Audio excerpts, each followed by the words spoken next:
দুর্জন বাঘ ও উপকারী বকের কাহিনী।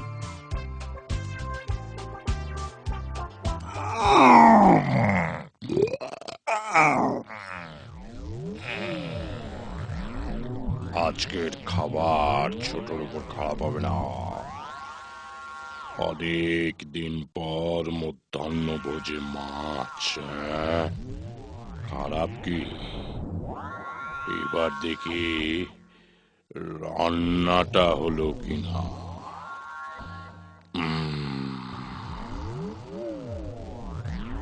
বেশ ভালোই হয়েছে দেখছি। বেশ সুস্বাদু। এবার বুঝেছি মানুষরা কেন রান্না করে খায়। কি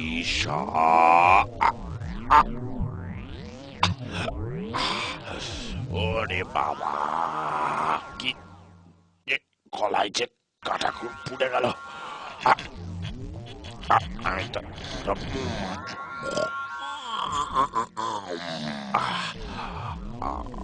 আমি তো ঢোক গিলতে পারছি না।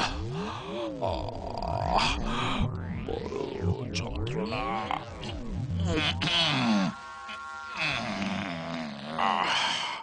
কি করি? কাঁটাটা যে নাগালেই পাচ্ছি না।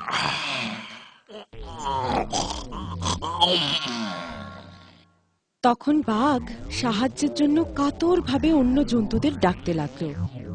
আরে শিয়াল ভাইয়া, শিয়াল ভাইয়া, শোনো শোনো না, আমার গলায় একটা কাঁটা ফুটেছে। একটু কৌশলে সেটা বার করে দাও তো।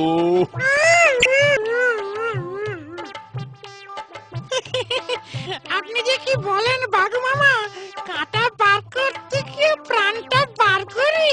পালাই বাবা। কেমন আছো? দেখো না আমার গলায় একটা কাঁটা ফুটেছে, একটু বার করে দেবে ভাই? যন্ত্রণায় বড় কষ্ট পাচ্ছি। এটা শিকার ধরবার যে নতুন কৌশল, তাকে জানতে আমার বাকি আছে। কাঁটা বার করতে গিয়ে তোমার মুখে আমার মাথাটা ঢোকাই, আর অমনি আমার মুন্ডুটা ধরো আর কি। মাফ করো বাবা, বোকা অন্য কাউকে বানাও। বিপদে পড়লাম তো, মাথায় একটা মতলব এসেছে। শোনো শোনো জঙ্গলের সব বন্ধুগণ, যে আমার গলায় আটকানো কাঁটা বের করে দেবে তাকে আমি অনেক পুরস্কার দেব। এদিকে নদীর ধারে এক লোভী বক দাঁড়িয়ে দাঁড়িয়ে সব দেখছিল। পুরস্কারের কথা শুনে লোভী বক ধীরে ধীরে তার কাছে গেল। আমি যদি তোমার কাঁটা তুলে দিই তাহলে আমি তোমায় পুরস্কৃত করব। ঠিক আছে, মনে থাকে জানো না? এবারে এবারে হা করো দেখি। এবং যথারীতি তার সরু ঠোঁট দিয়ে বাঘের গলা থেকে মাছের কাঁটা বের করে আনলো। না, এবার আমার পুরস্কারটা দাও।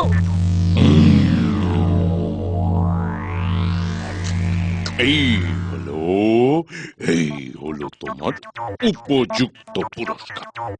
দুষ্টুর চক্রান্তে ভুলে লোভের ফাঁদে পড়লে তা কিন্তু মৃত্যুরও কারণ হতে পারে।